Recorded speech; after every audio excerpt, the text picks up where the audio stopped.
Wednesday, November 1st, 1939. There is no let-up in the flow of ethnic Germans from the Baltic states to Germany. The rulers of the Third Reich are seeking to restructure the empire with large-scale Germanization of what they call a solution to the Jewish problem.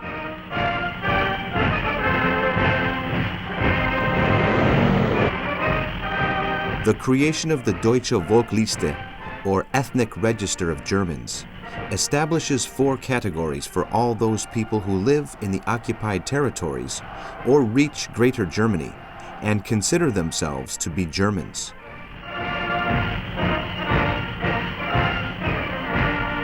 After a detailed examination, they are classified in the following way. Category 1 is reserved for those who have supported the Nazis. Category 2 is composed of those who, besides speaking German and believing themselves to be German, are willing to die for their country. Both categories receive German nationality quickly.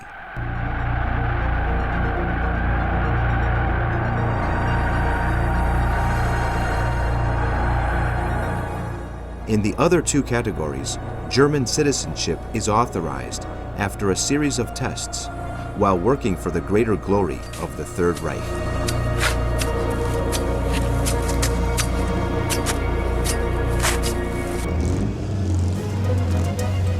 In the face of continual German troop movements towards the country's eastern borders, the Dutch government declares a state of emergency in the frontier area with Germany.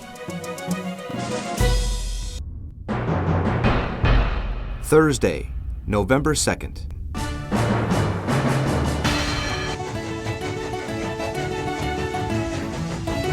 The Minister of Propaganda, Joseph Goebbels, visits the city of Lodz, or Litzmannstadt, as the Germans call it, to the southeast of Warsaw, which has become the administrative capital of Vartland.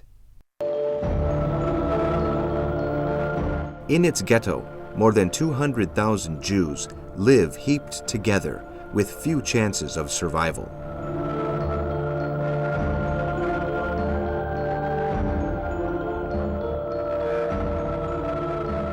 Goebbels describes them as animals that do not belong to the human species, and that it is necessary to exterminate, as according to the Nazi leader, the Jewish sickness will ruin Europe.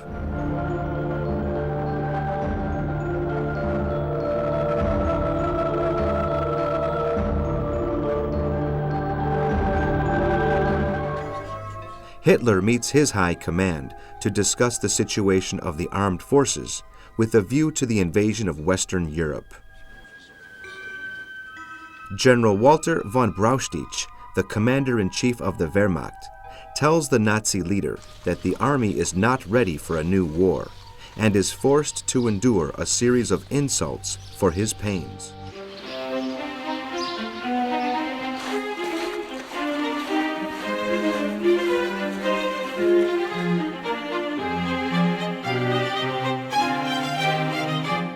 In Britain, King George VI decorates the RAF pilots who carry out the first bombing raids over German territory.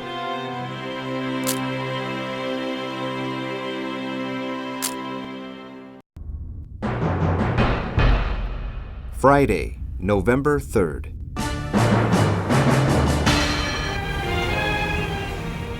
In Washington, Congress amends the neutrality law at the request of President Roosevelt. Although the majority of Americans are in favor of isolationism, the clause that forbids sending arms or providing credit to countries at war is repealed. An Anglo-French Purchase Committee is established in the U.S. Capitol.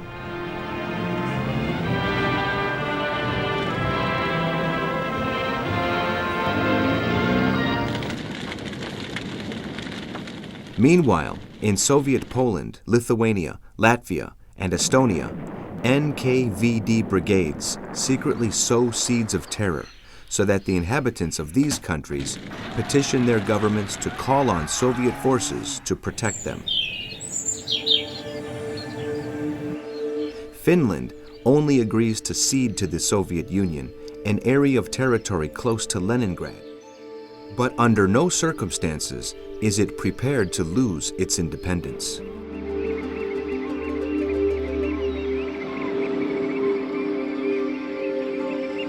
Stalin is convinced that if he invades the countries, the workers will welcome his soldiers.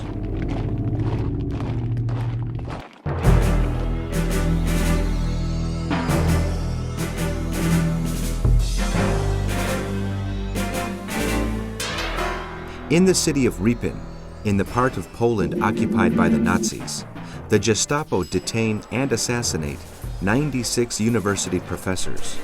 It is part of a campaign of terror against intellectuals.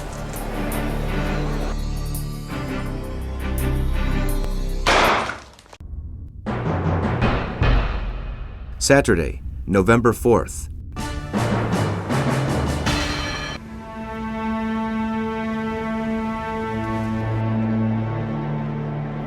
The U.S. Congress's amendment of the Neutrality Act is a hard blow to Hitler.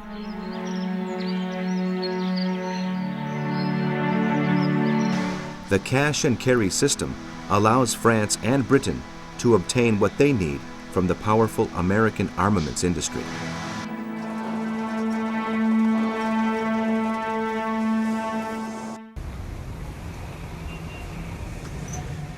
Captain Hector Boyes, the naval attaché in the British Embassy, receives an anonymous letter offering secret information on the latest German technical and weaponry developments.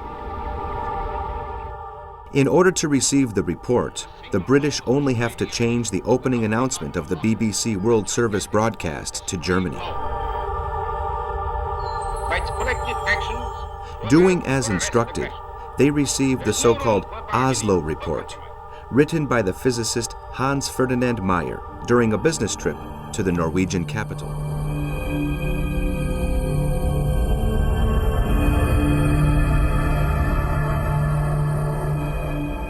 The British intelligence services and the Admiralty believe it was a trap laid by Abwehr, the German military intelligence service. But the young physicist, Reginald Victor Jones, analyzes the contents of the report carefully. The Oslo report becomes an important factor in the RAF's victory in the Battle of Britain.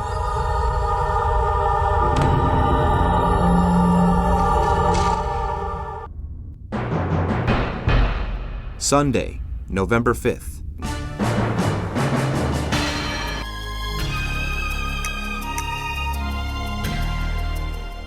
In a meeting with the OKW, the Army High Command, Hitler sets November 12th as the date for the invasion of Belgium, France, and Holland.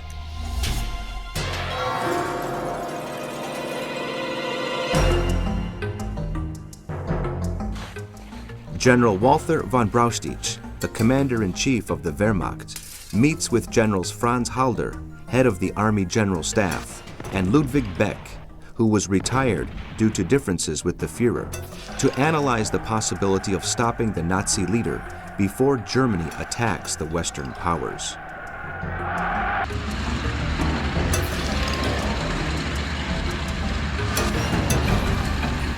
Meanwhile, members of the Abwehr, the German military intelligence service, informed Dutch intelligence sources of the preparations for Operation Gel.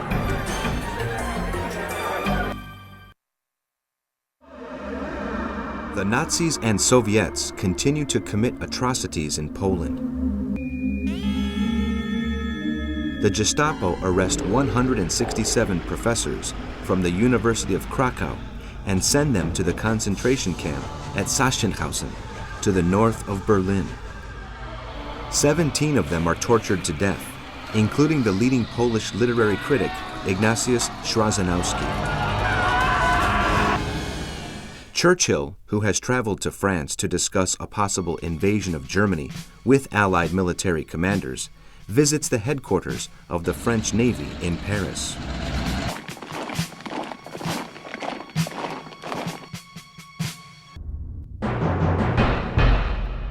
Monday, November 6th.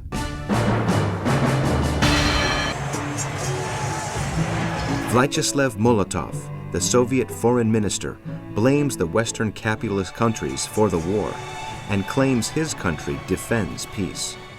Meanwhile, the Communist International issues a declaration in favor of the Third Reich, stating that its struggle against Britain and France will benefit the workers of those countries. Paul Thumel, one of the most daring double agents of the war, forwards information to the Czech government in exile in London on the V-1 rocket being made in Nazi Germany and on the plans for the invasion of Holland, Belgium, and France. Thumel, known as A-54, works under the orders of Admiral Canaris, the head of Abwehr, the German military intelligence service. The evidence gathered by the secret services of a number of different countries leaves no room for doubt. A German attack on the West is imminent.